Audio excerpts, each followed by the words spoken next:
Tommy Best, and you're listening to today's Boondoggle. This is Mark Metcalf, and you are listening to today's Boondoggle with Bailey on Domain Cleveland Radio. You are listening to today's Boondoggle with Bailey on Domain Cleveland Radio. Yes, Kato Kalin listens to this all the time. Welcome to today's Boondoggle. Now here's your host.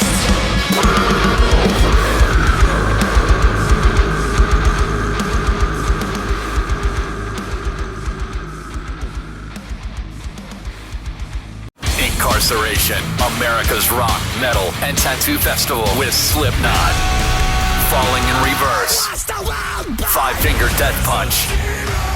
Plus Marilyn Manson, 3 Days Grace, Beartooth, Knocked Loose, Lamb of God, Parkway Drive, I Prevail, In This Moment, and so many more. Report to the Ohio State Reformatory on July 18th through 20th, 2025 to face your sentencing. 3 days of rock, tattoos, and the return of the Haunted Blood Prison. Passes for Incarceration are on sale now at incarceration.com.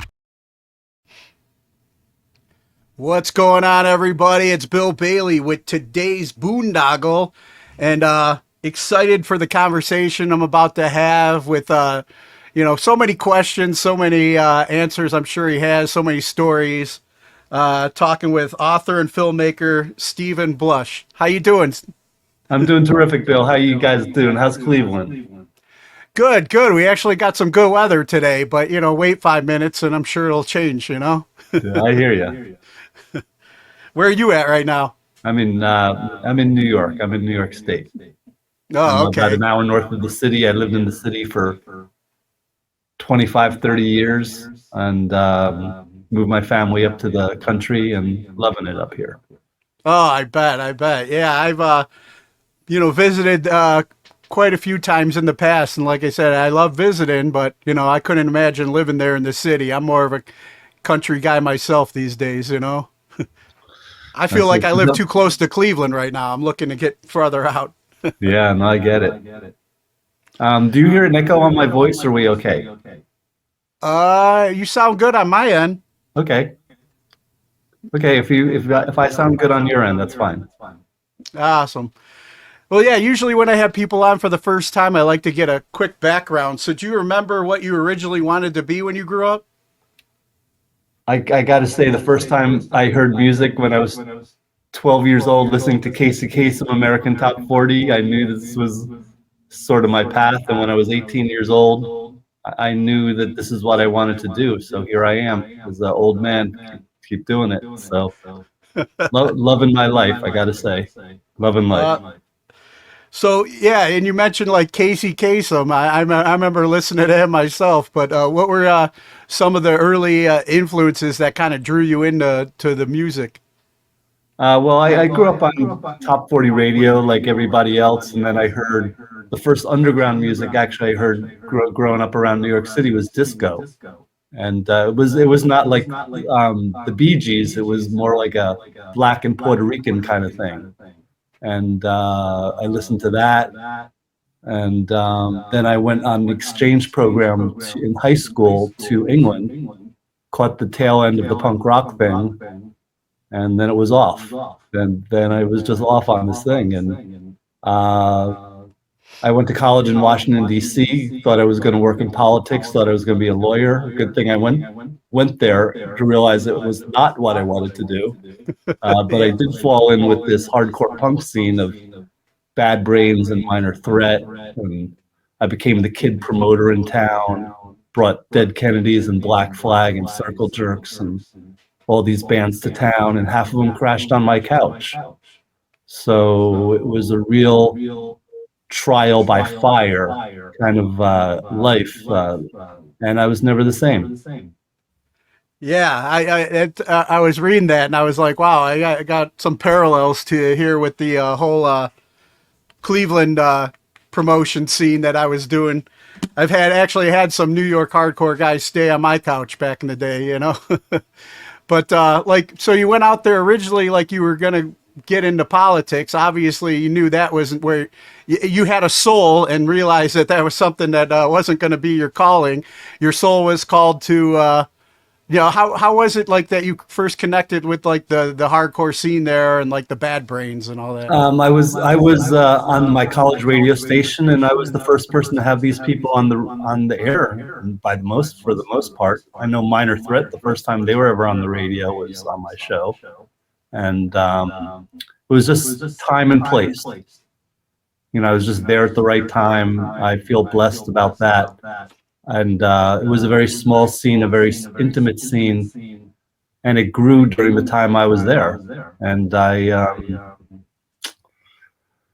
just knew that this was my place. I knew college. I stopped caring about it. I mean, I did graduate, but also, you know, during that time I worked on Capitol Hill, and it was just awful. It was really awful. It was like. I just remember a lot of like sleazy 60, 70-year-old guys hitting up on 18-year-old girls, and it just was not cool. And it was the Reagan years, so it was not really my scene. What was like, what were you originally going to college for, and then what kind of led you over, because you started getting into like journalism and stuff as well? Yeah, well, I have a funny story that when I was in high school, I got an F in English, and the teacher told me I couldn't write. And I would really love to find that guy. I doubt he's even still alive. But so I didn't think I could write. I was a political science major in college. That's usually a track to becoming a lawyer. But I didn't really think I could write. But then I wrote for the college, like the alternative newspaper at our college. And I got really good receptions to what I was writing. So flash forward 2 or 3 years, I moved to New York, and I started writing for all the underground magazines, which were usually fashion related, but obviously connected to the music scene and connected to the club scene. And the first interview I ever did was Harley Flanagan's of the Cro-Mags. It was like his first legitimate interview, I would say. And then I started writing for Interview magazine, which was the Andy Warhol magazine, and a bunch of these spin magazines. So it was a little more legitimate, but it was still kind of intense music. It was NWA to Anthrax to, you know, I was always into heavy music, you know, nice. Slayer. So that was my path, you know, and I started my own magazine called Seconds Magazine, and we did 50 issues of that. That went till the year 2000, and then so I'm sorry, go ahead. I'm sorry. I wanted to add, I mean, because you were saying like the English teacher wasn't, told you wouldn't be able to write. You were in college for political science. Was there any kind of like writing classes that guide you, or this was all just like you just kind of teaching yourself along the way and just kind of like writing? Yeah, I booked concerts before I ever worked on concerts. I wrote for magazines before I ever really wrote. I started a magazine without any history or no experience in publishing. So you just jump in with both feet and everything you do, and then learn to swim along the way. Right, exactly. And then toward the end of the magazine, I started working on the first edition of the American Hardcore book. And that was inspired by two things. I remember watching this PBS series on the history of rock and roll. And they talked about Elvis, and they talked about the hippies, and they talked about Led Zeppelin, and they talked about the Clash. And then it went to Nirvana, like as if this whole underground scene I was part of never happened. And then, so anyway, that made me jump headfirst into being the first person to ever write about this stuff. And the American Hardcore book was a success out of the box. Yeah. And then that led to me hooking up with director Paul Rackman, and we made the American Hardcore film. And that went to Sundance, and that was a trip. I'm hanging out with Robert Redford and Celia Cruz and Wim Wenders and all these like really famous people, and they treated me like I was one of them. That's awesome. So, like, I remember Wim Wenders saying, "Well, you know, when you're making, he's the famous director, and it's like, well, you know, when you're making a film and blah blah blah," and I'm saying, yeah, but I have no idea what he's talking about. That's great. So since then, I've written 8 other books. American Hardcore came out in the second edition in 2011. And my most recent thing is a trilogy, and I wrote When Rock Met Disco, When Rock Met Reggae, and in November I have coming out When Rock Met Hip Hop, which I think will be my great book. So all this is just to lead up to When Rock Met Hip Hop, this whole thing. So right now, it's the 20th anniversary of of us going to Sundance with the American Hardcore film. So I'm doing a lot of screenings around the country. Yeah, you're getting ahead of me. I want to talk about that, but like real quick, when you first started as the kid promoter, tell me a little bit about that experience when you first got into like promoting shows, because I want to see how it compares to like, I remember like one of the first shows I ever booked here in Cleveland, and it involved Scarhead from New York City. Yep. And Ringworm, a Cleveland hardcore band. Mm-hmm. And it was just like, okay, if I don't have enough money to pay these guys, am I going to make it through the night, or I was just going to go?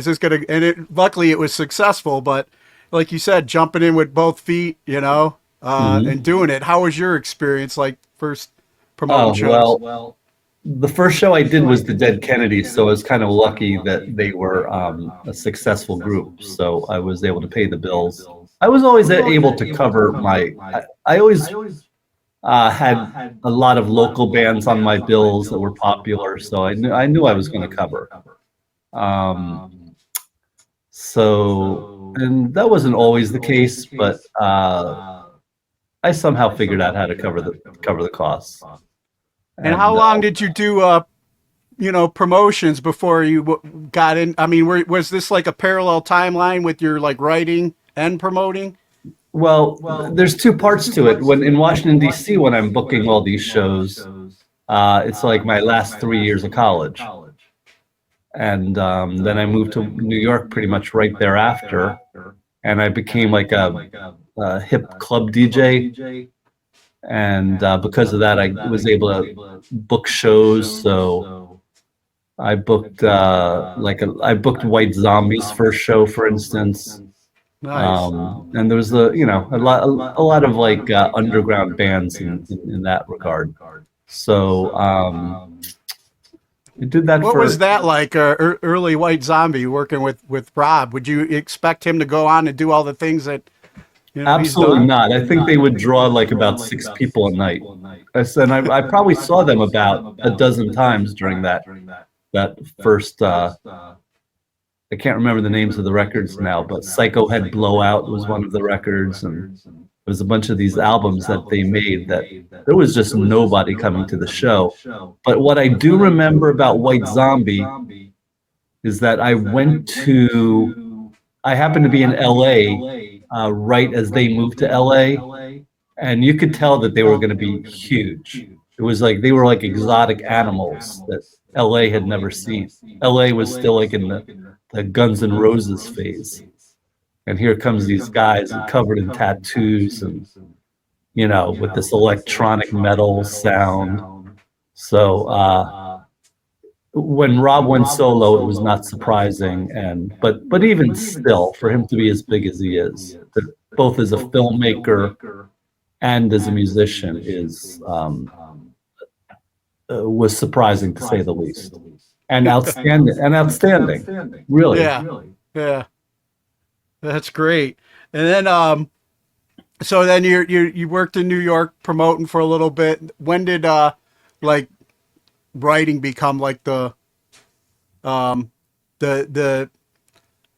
I mean, what, like I said, was it like parallel writing and promoting, or did writing suddenly just become more like? Well, I had this thing where I had to pay the bills, right? And I was able to pay the bills by being a club DJ and booking these shows, but I was up till 4 or 5 in the morning, and it was just killing my writing career, and that's really where I wanted to go. So I was really the starving artist for about 5 or 10 years, trying to make it happen. And again, I had occasional successes like articles in Spin and Rolling Stone, and so that was more the passion, though. That ended up becoming more the passion, you being able to put pen to paper for you. Right. That was your art, expressing your art. That was my art, exactly. And then when was it that you went on to start Seconds magazine? I started Seconds magazine in the late 80s. I had friends who ran these magazines like Paper Magazine. I don't know if you ever heard of that one, but that was like underground, but it was fashion. So I kind of took that as my inspiration, that and all the underground music magazines that existed at the time, and thought I was going to start mine. But the problem was with Seconds was that we were still, it was still pretty underground, right? So, you know, even when I'm putting Henry Rollins and Soundgarden on the cover, they were still on like early records. I mean, I put Soundgarden on the cover when they were doing Louder Than Love. So that dates back to about 1989, 1988. I remember in 1987, my favorite bands were the Red Hot Chili Peppers, Faith No More, and Soundgarden. And that's just too far ahead of the curve. That's like, you know, it's just, it was kind of ridiculous how ahead the curve was. I've been looking at some of these Seconds magazines now, and they're just starting to make sense. So it took like about, you know, I was like, seriously, I'm 30 years ahead of the curve. It's okay to be 5 years ahead of the curve, or like 2 years ahead of the curve. Yeah. So but that's why everything's successful for me now, because the world's come around. Yeah, I agree. Then when was it? Because you mentioned you had some articles like for like Village Voice and Spin, and even the Times of London. Yeah. Did these opportunities come along before Seconds magazine, or like they all came during it? It was all during it. Yeah, I was constantly. I wrote for Kerrang for years. There was a lot of magazines I probably didn't mention. I was just getting a lot of work. I wrote for Rip magazine. I was writing for a lot of these like rock and heavy metal magazines. I was writing for Maxim Rock and Roll, which is, you know, the punk side. I was writing for Details and Interview and Paper, which were the fashion side. But then again, for the fashion mags, I was writing about music. Right? Yeah, that's what I was going to ask. If you know, I wasn't writing about fashion. I didn't. Even now, I mean, look, I'm wearing my Misfits New Jersey shirt.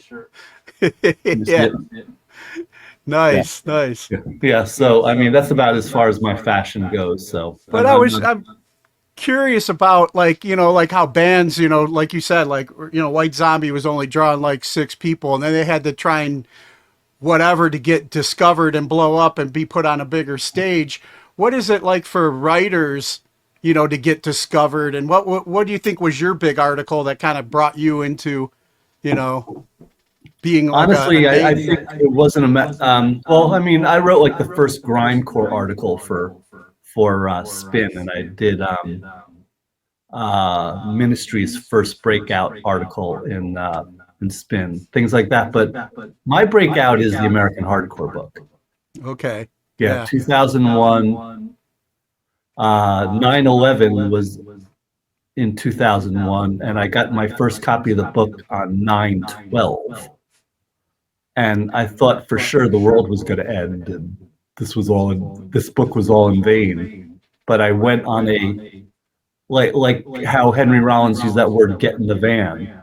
I got in the car with my editor friend George Petros, and we did a 3-month U.S. tour.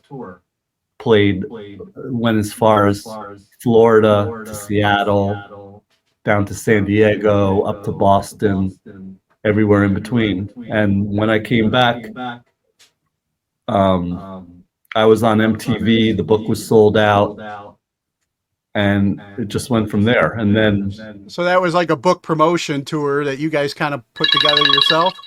yes. Sorry. So that was, I just followed what my favorite bands had done, and I did Yeah. that. DIY. DIY. Yeah. 100% DIY. And that's what set it off. And then, of course, making that film, the American Hardcore film, 2005, 2006 is when the release was, Nice. and which is 20 years ago. And that was, the book really exploded at that point, because everybody knew that the film was based on the book. So the book, like you were saying, 9/11 happens. Then you finally get a hard copy of the book you just created. You get the finished product on 9/12, and you're just like, oh man. But then you guys went out and self-promoted it, and it drew enough eyes so you could get together and make the film. Basically, Paul had talked to me about the film during the writing of the book, but just we didn't film anything till about 2003, and then 2003 to 2005 is when we made the film. And then You were saying it became more of like a passion project because you felt like they were ignoring that part of music history here in America. Right. Yeah. And also the other part was that there was no internet to speak of, and It was it all wasn't like like zines and whatever back then, right? yeah. So my research was the zines, and my research was the 75 interviews that I did, but it wasn't like you could go on the internet and look up this information. And it wasn't like There's no Encyclopedia Britannica on hardcore and punk, right? Right. And you had to really know the scene. It wasn't like you used to have to get somebody's phone number, you used to have to call 911 or whatever it was. And it wasn't like you called information and asked for the number of Joey Shithead in Vancouver, It's not like, that's not how it worked. You really had to know people. Yeah. You really had to be part of the scene. So, but thankfully, once the door opens with the right ones, it's like everybody's networked. It's so connected, Yeah, absolutely. So, I was connected because I was a kid promoter. That was my. It's kind of like being a military veteran. It's like you know somebody and you don't talk to them for 20, 30 years, and you just pick up like it was yesterday because you have that shared common experience, right? Yeah. So Exactly. that's how I always describe it as. I remember my dad served in the Army, and he would hear from friends like 40 years later. They'd be on the phone for 2 hours because they just had this common bond that always kept you together. Oh yeah. That was the same. Like I've made so many friends in the music world, and we always kind of compare, like, the being away from family on birthdays and whatever. You're on the road away, but it's just like sometimes maybe you're being shot at, but most of the times you're not. You're out there just trying to survive and promote your band, where others, it could be very similar to the military life, And then, I liked as I was watching the documentary too, just like it really got into showing the audience that might not be familiar, especially kids today that are trying to start bands, and they got, they put on like a Facebook event and all that stuff. Back then it's just like these guys were taking I liked the DIY story about the artwork and then the cutouts for the 7 inches, and then they go and they make, copy their own and then cut it and fold it and, put it all together and stuff. It's just like kids today don't realize how much work went in. I remember when I first did that show that I did still, it was like, you'd get the band logo, you go up to Kinko's, you put a little flyer together, you put the mix and match and try and promote the show. Yeah, it was a very tactile world we lived in. Yeah. And then you were working with, I love a lot of the Black Flag stories that you had on there too. The story behind Henry Rollins' first tryout with Black Flag, and then go all the way until like he got the phone call that, hey, it's over. Yeah. So much along that story. What was your you got any good Henry Rollins stories? Well, I did see Black Flag. I was able to figure out that I saw Black Flag 23 times. And they were my favorite band. I think Henry Rollins was the most intense singer in the history of rock and roll. He took so much shit for being the fourth singer of Black Flag. People would sucker punch him. People would like light his balls on fire. People would pull his like leg hairs off. He just went through hell. And I have to say that there's never been a front man as intense as Henry Rollins. I'll put it that way. Yeah, and you could tell from, I unfortunately never got a chance to see that live myself, but just the intensity I saw and what you were able to present, from the videos that you had. And yeah, to come in there, like basically hated everybody, they had their guy, they liked their guy, but he was just like, I'm going to win you over or I'm not, whatever. I don't, Yeah. I love that part of it. Black Flag was my band, and I think that shows in the film. They were, and Paul Rackman, I think he was more of a Bad Brains fan. So I think you see it's number one Black Flag and number two Bad Brains. But that's a big part of the film right there. But during your time in in DC, you obviously had a lot of interaction with Bad Brains as well yourself. Yeah. What was that like for you? Well, they were older and they were so intimidating. It was hard to have a relationship with those guys. They were Rastafarians. They would smoke like 10 joints at a time,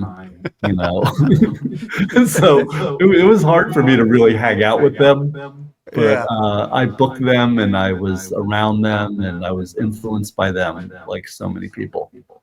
It was they were such good players, and their music. HR seemed to be a great. I enjoyed his interviews. I loved hearing what he had to say too, his perspective on things, especially being there and like you said, you were going to DC, political science major. You saw that cesspool, and that Bad Brains grew out of that. Yeah. Well, for sure, or were a reaction to that. Yes. Yeah, reaction. Yeah. Basically, yeah. And another thing that I got reminded of watching the documentary too. I remember the days of like, I'm 52 now, so it's just like some of the things if my kids knew, thankfully there was no internet and cell phones and stuff back then, but the living room or basement home punk shows and stuff when you just, somebody thought it'd be a good idea. Hey, my parents are out of town. You guys want to come over and play? And then next thing you know, people are pissing on whatever, I recall a incident I was around where somebody shit in the oven and turned the oven on and and then that was the last time they had any. Oh my God. Yeah. So I think Jack Grisham from TSOL tells some pretty good stories about that kind of stuff in the film. You know, Yeah. just basically about how like they would come and wreck the house. If you know, so it's intense. It's such an intense history that like people try to compare it to their shit. I don't want to sound like the old man motherfucker who's like, yo, your Get off stuff my punk isn't rock as hard lawn. as mine. But it wasn't. Yeah. You know, I mean, or it was more intense, is what I'm trying to say.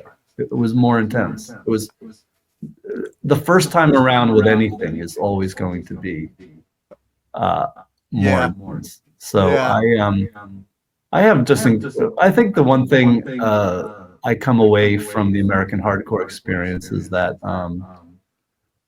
these guys were so brave. They were like so intense. They, you know, Black Flag went through so much shit. I mean, it's like a badge of honor, really. I mean, I believe in those guys. I still like go see these shows. I still go see the bands, and you know, now you don't see Black Flag. You see a band called Flag, which is Keith Morris is the singer from the Circle Jerks, who was the original Black Flag singer, and they're as good as the original Black Flag. So the tradition carries on. Have you heard, you know, going back to kind of like those backyard shows and the chaos that would happen at some of those DIY type shows, have you heard about the Baja Blasts that have been going on here in Cleveland? I have not. Why don't you tell me about it? There's a new generation trying to bring some stuff, and it's gone viral thanks to the internet, and I've been kind of impressed. I haven't been to one live yet, but the video footage I've seen, they're in a Taco Bell parking lot. they've set off some shows. You have to look it up, the Baja Blast, and they've been some like wild punk shows. This new generation of kids have been putting on that looks like something I definitely would want to check out from because I'm much older now, maybe from far back in a safe distance, but something you definitely, I think you'd get a kick out of. Check it out. Yeah. One thing I did want to add is that I do have a lot of respect for a lot of these new bands. I know they get a lot of shit from my generation, but you can't tell me that Turnstile or Scowl or Amel and the Sniffers. I mean, those are intense bands. Oh yeah. You know, so they deserve their credit, and they're coming at it from their own angle. So respect to these bands, seriously. Exactly. And another thing I enjoyed, you know, that I got a kick out of was the inspiration that was brought in the documentary. You know, being much older, trying to be as a father and be an example for my kids and try and get my life straight and my thinking straight. I love the Napoleon Hill influence that was featured in the documentary, the Think and Grow Rich. That kind of that was like what gave birth to the PMA. Yep. I wasn't amazing, aware, right?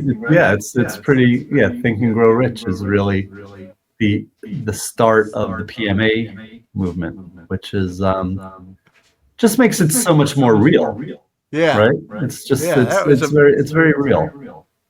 I didn't realize that was where PMA started. You know, I always hear about that in the scene, and even at 52, I try and still rewire my brain to stay that way, because you know I can go the other way real quick at times. But yeah, I loved how somebody getting a hold of that book and reading that was the inspiration. So who knew that Napoleon Hill was hardcore, you know? Yeah. He was the most hardcore, maybe. Yeah. And I definitely loved all the props that you gave, of course, to the New York hardcore legends like Jimmy G and Vinny Stigma and Agnostic Front and stuff. Stigma's been I've been blessed to become friends with that guy over the years. I always get like a text around Christmas time from him. Great guy, man. I mean, those guys are so real. They came from nothing. You know, at Washington D.C., the bands kind of came from, let's say they came from comfortable environments, and the guys from the New York hardcore scene, most of them didn't graduate from high school. You know, most of them were basically homeless. So for them to grow up into something so powerful, I mean, New York hardcore is like it's just such a powerful force at this point. And the name, just the name New York hardcore. So yeah, it's a global brand, you know, basically. Yeah, yeah. And respect to everyone you just mentioned. Seriously. Yeah, for sure. And then, you know, going back to kind of like your roots, you know, the you know, talking about the political climate, you know, obviously not fans of Reagan. There was a mention of like a lot of things dealings that the scene had to deal with the cops and that whole political climate back then. Looking at kind of where the country is today, do you think this could be the rebirth of a new wave of, you know, punk rock and hardcore grown from Yeah, that? well, How much of that was inspired back then? This new generation, yeah, good point. I think this new generation is inspired by the politics of what's going on right now. But I do know that the anti-Trump force is very much like the rock against Reagan forces that we had. But, you know, I think one thing that was, I call the scene, we call the film The Birth of American Punk Rock 1980 to 1986. And there's a reason for that. And is that politically in 1984, we thought we could change the world, but we were just the vocal minority. I mean, Ronald Reagan crushed the Democrats in 1984. I mean, it wasn't even funny. 1988 came Bush 1, and he crushed the Democrats. And that was very alienating for me, you know. So I just want us to all be careful and think that, make sure we're not the vocal minority. Yeah, yeah, exactly. And then, I mean, I did, you know, like at the end of the documentary as well, like the kind of like calling out the bullshit that MTV punk, you know, that radio punk in the tour buses. Like, you weren't sleeping on, you know, on living room floors and couches and all piled up in vans and stuff like that, you know? Yeah, I remember I was hanging out, I was interviewing the band Rancid, and they were trying to tell me what was up with the history of punk. And I'm like, you know, guys, you don't get it, you know, and I'm not like trying to rag on them, but that was another inspiration for my book, was experiences like that. You know, I had grown my hair long kind of at that point as kind of like a fuck you to everybody. And then I'm being told by all these people like who are like 15 years younger than me, they're trying to tell me what hardcore was. So that was a tough one. That was a bitter pill to swallow, I would say. Well, I would like have more respect probably for like Lars and Rancid and them than I would, you know, like the Green Days or the Offsprings and right. You know. Yeah, I would say that I would agree. But just and I would include Green Day in that, you know, because I remember a conversation I had with them was kind of similar, you know. Yeah. Being, you know, trying to out punk me, and I was very, you know, it wasn't like I looked like I did in 1984 or whatever, but I kind of keep it to myself. I think that's why I'm good at what I do, because I'm myself. Yeah, yeah, because it was tough, man. I remember like for myself personally, it's like, yeah, I mean, I did time in the military, so maybe it's like it was almost like growing up in like church, I guess. It's like your brain gets molded a certain way, and then you kind of have these belief systems until you get out in life and start experiencing life, Yep. And I've had I guess the best of both worlds and the ability, I think, to critically think. I don't always get it right, but I realize who I am, and I'm a student for life and always trying to learn from others and have conversations. Like, I served so everybody had a seat at the table, whether you agreed with what they think or not. Everybody had a right to voice their opinions, and it just seemed like a lot of the establishment punk rockers were kind of like, I mean, the past several years seemed like they were more, in my eyes, supporting the machine instead of like raging against the machine, I guess. Right.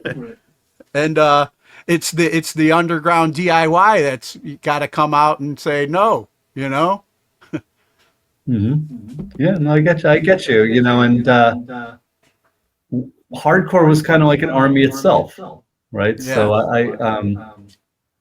I kind of understood when guys would join the scene from the military or went into the military afterwards. I mean, so I respect that for sure. Now, like we mentioned, it's the 20-year, it's been 20 years since the documentary came out. You're doing some screenings now of it. Is there any talk of like adding a, like, I don't know, like anything like, okay, this is version 2 or... Yeah, we're talking about a director's cut for the 25th anniversary. That's okay. The thing. Okay. And I think that's it's very doable, and I think it would be kick-ass. I really do. I think it would be great. We'll probably interview a few more people, go back to them. There's a few people we didn't get. A lot of the time there was like really awful inner band politics. Like, if you spoke to one guy from the Dead Kennedys, you couldn't speak to Jello Biafra. If you talked to Jello Biafra, you couldn't speak to the other guys. I guess you can have that with Cro-Mags today too, right? Yeah, well, it was amazing that we did have John Joseph and Harley Flanagan in that film. They were never in the same room together, but we did interview them both. But I'm wearing my Misfits shirt right now, and the Misfits have had this incredible reunion.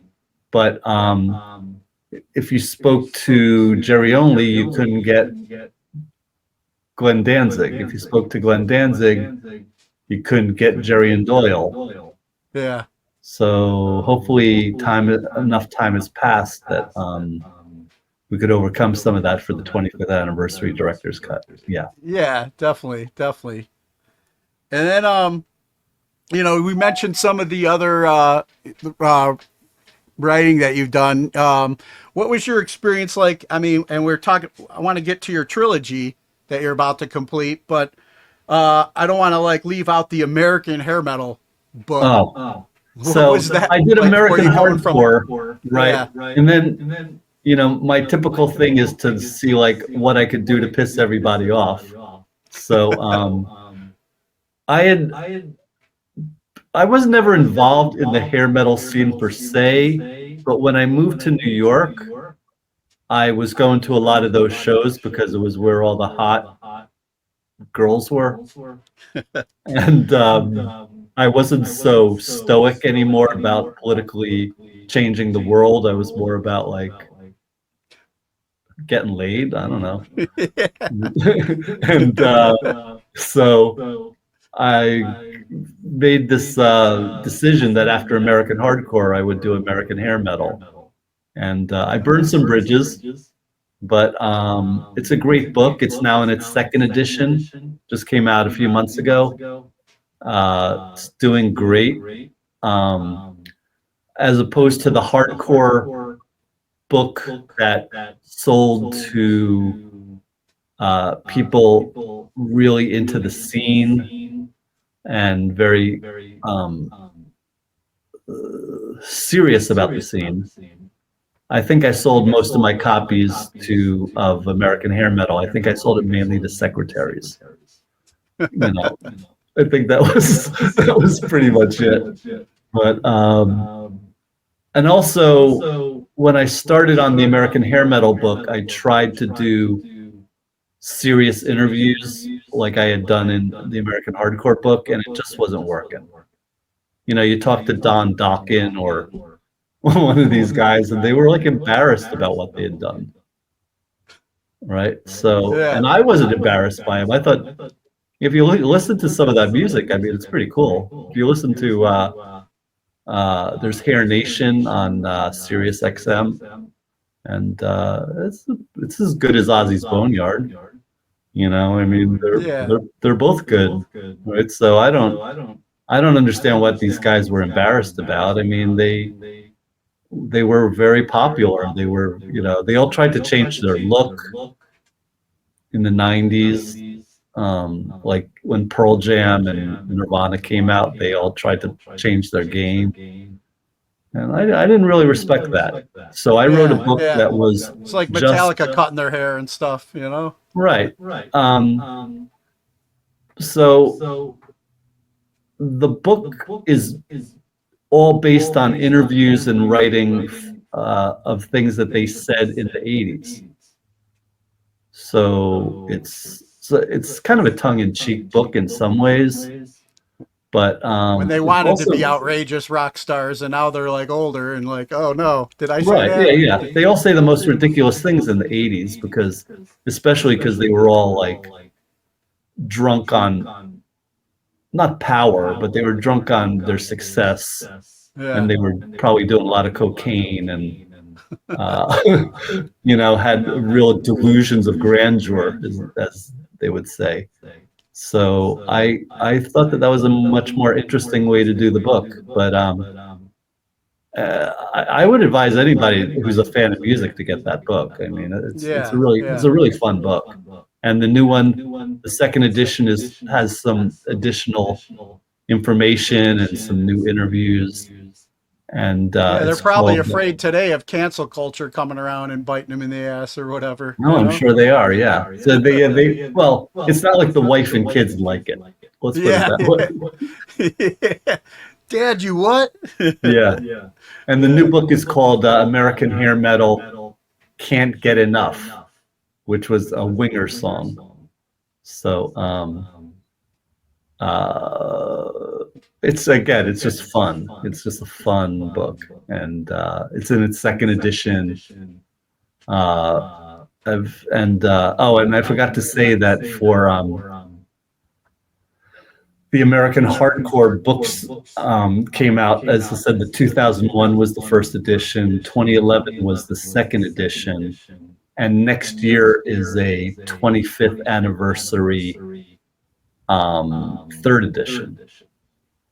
And that'll be with all the information. There's so much more information I could put in the American Hardcore book, which has been quoted in a few places as the Bible of American counterculture, which I really like, because it is. Yeah. And then, you know, we got to mention, as we talked earlier about your trilogy, what inspired, you know, those stories? You know, right. So up to this. Right. So like when rock met disco, it's not a story. It's not a book about disco. It's a book about when the Rolling Stones and Rod Stewart and Kiss and all those bands went disco for a song. It's about Miss You and I Was Made for Loving You by Kiss. And, you know, the idea of like, they actually did disco better than the disco groups, because the disco groups were studio musicians, or they were jazz outfits.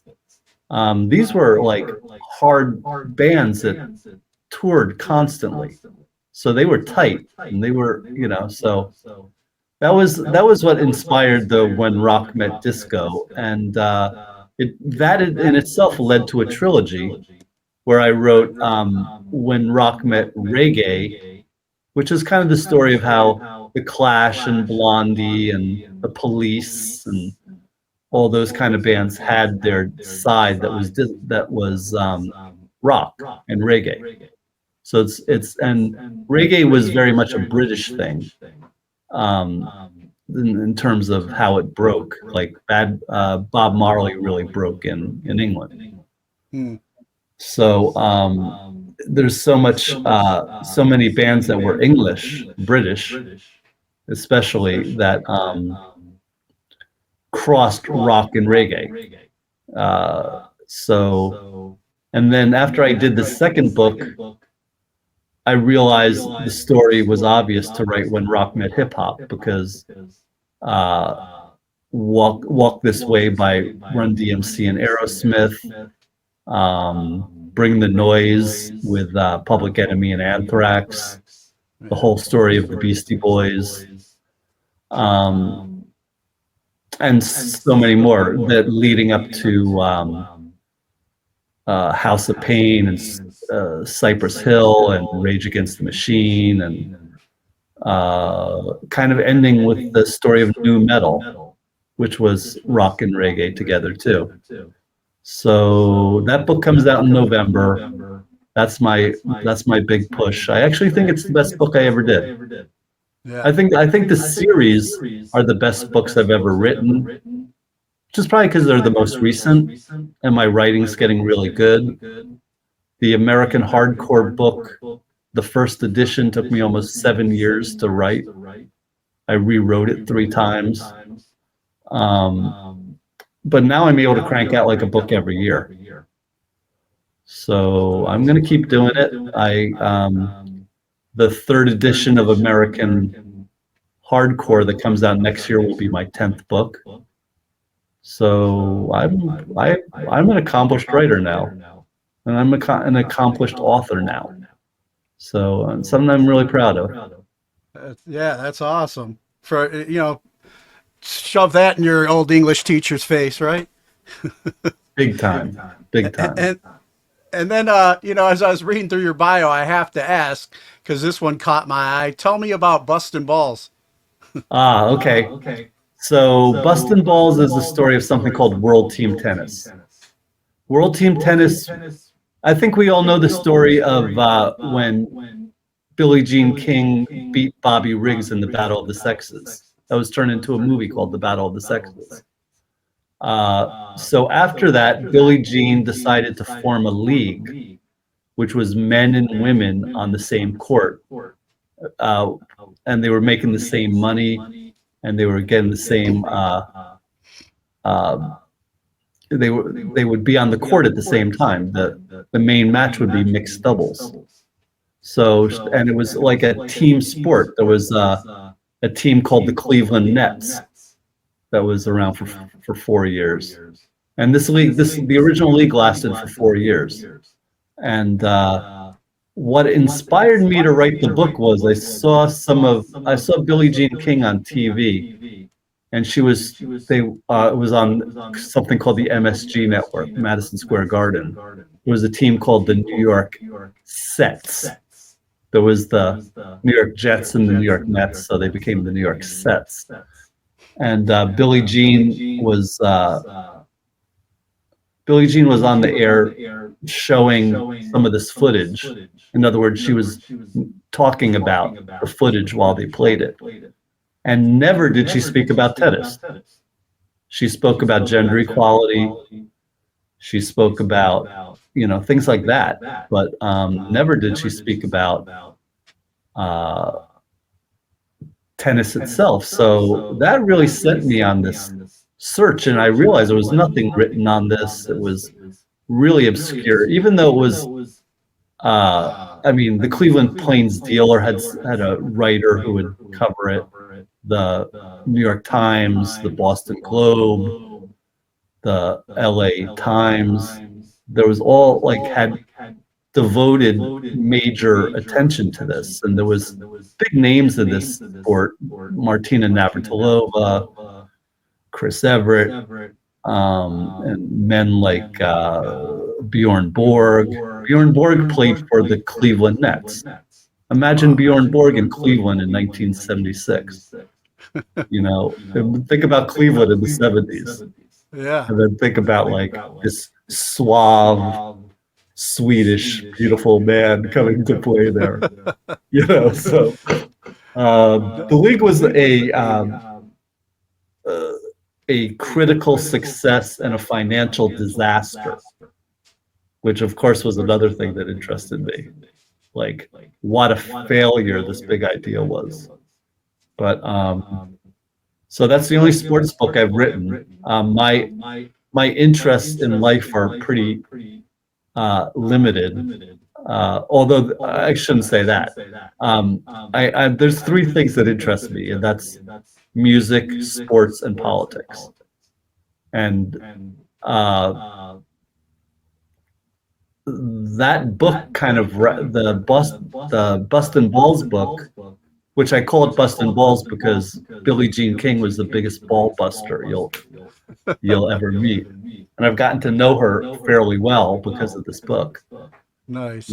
And she's still intense. You know, she's great. She's so much cooler than I thought she'd be. You know, she's such an amazing person. And and the song Philadelphia Freedom, she played for a team called the Philadelphia Freedoms, and Elton John was a huge fan, and he wrote this song called Philadelphia Freedom. Oh, and if you look at the single, it says dedicated to Billie Jean King and the music of Philadelphia. So that's your music, politics, and sports right there. Yeah. So I'm and glad that I was a asked about successful that. book as well. Yeah. Yeah. I'm glad I asked about that book because I learned something new about some Cleveland history I was unaware of too. So Yeah. No, that's part of Cleveland sports history. For sure. yeah, that's awesome. And then, you know, I wrote down this question I wanted to ask you specifically because of, you know, like I said, I'm always looking to learn and grow. And you know, obviously have a lot of history of having conversations with people to put your books together. It starts with you interviewing the people involved. I'm coming into this thing, retired Navy guy, you know, retired Navy veteran, you know, trying his hand now at interviews and podcasting at my older days. What kind of tips would you have for a guy like me? You know, Just keep doing it. Just keep doing what you love. That's victory. You win when you do what you love. So if this is what you love, my man, just keep doing it. And maximum respect to you. Maximum respect to your this whole Domain Cleveland thing and what you're doing with it. And I mean that. So thank you. Do what you love and never give up. It's funny. I've shared this story before. I've had Matt Pinfield on here, and I've grown to become friends with him. And By the way, we went to junior high school together. Really? Yeah, Nice. we're from the same town in New Jersey. In Jersey. All right. Yeah. Nice. So I'm a big fan and still friends. He's my oldest friend. That's awesome. Yeah, Yeah. I'll have to mention that I talked to you and send this when I finish it up. But you know, I shared with, you know, his story of, you know, getting into radio as a kid, how his dad was a professor and brought a lot of equipment home and stuff. And when I was little, I was like a big, like, you know, Johnny Carson and, you know, and stuff like that. And I remember wanting to like get into maybe like radio. I mean, I grew up here in Cleveland, so we had MMS, the Buzzard and stuff. And, you know, you have either family that supports those things like Matt did, you know, or you have ones that they want to take the safe route. They mean it in a loving way, but they're like, I don't know. Some people are born to do that. You're not one of those people, you know, and that kind of discourages you as a kid. I used to take a tape recorder and, you know, record my own shows and stuff like that. And then I went off and, you know, did the military and college and all kinds of other stuff. And now I'm finally back doing what I originally wanted to do as a kid, doing this podcast. I love meeting new people, having these conversations, and You know, it's not like I mean, I'm not making a living off it or anything, but it's just like, hey, I think once money and it becomes work, it won't be as fun, you know? Mm-hmm. So I'm just doing this as a passion project and I'm enjoying the hell out of it, you know? Great. I mean, just keep going for it. And I got to say one thing about Matt. He was a great DJ from day one. I became a record collector because of Matt Pinfield. He is about a year or two older than me, which was a big difference in high school. And he was the king. You know, I mean, I learned so much about music through him. So, but you know what? He's following his passion. Yeah. I follow my passion. He's a huge inspiration too, recovering from that stroke and everything, man. Yeah. That guy's he's a fighter, man. He inspires me constantly. Yep. And then before we get ready and wrap up, and man, Steven, I really appreciate your time. Of course. And this conversation's been great, man. It's been really inspiring. But I want to ask you a couple of the questions I normally ask guests that I have on here. We talked about a lot of your early inspirations in music, and you say you're still a fan of music today. Who would you say are your top 3 artists today? I would say the hardcore bands who I mentioned before. I would say Turnstile, Scowl, and Amyl and the Sniffers.